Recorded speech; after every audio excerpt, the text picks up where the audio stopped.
聖典を現代に合わせて読み解き直す、あるコミュニティの壮大な挑戦を見ていきましょう。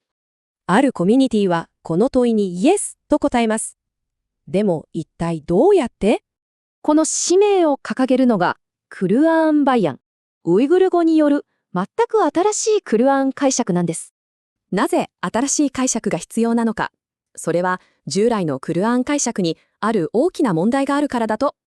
つまり解釈がアラブ中心の世界観に偏りすぎていた。彼らはまずそこを問題視したんです。ほら、ここにズレがある。伝統的な解釈では現代ウイグルの課題に全く答えられないんですね。しかもこれまでの翻訳は個人の作業がほとんど。だから視点が偏り、誤りが多かったんです。その問題を解決するのがクルアン・バヤン。じゃあ、その中身を見てみましょうか。ポイントは、ウイグル中心という点。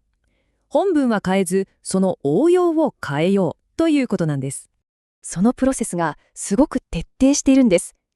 チームで翻訳し、専門家が何度もチェックする。チームで取り組むことで、正確でかつ、ウイグル語として美しい翻訳を目指しているわけです。でも、狙いはただの翻訳じゃない。信仰の役割そのものを問い直そうとしているんです。でもこれって、イスラム世界を分断しないか？そんな疑問も湧きますよね。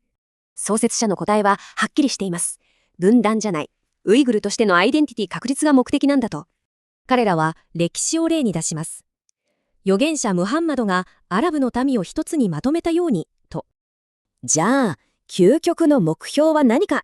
それは現代を生き抜くための行動マニュアルなんです。つまり、聖典をリーダーシップや団結を生む実践的な手引き書にしようというわけです。儀式や礼拝のためだけじゃない。現実の問題を解決するために教えを使う。焦点がガラッと変わります。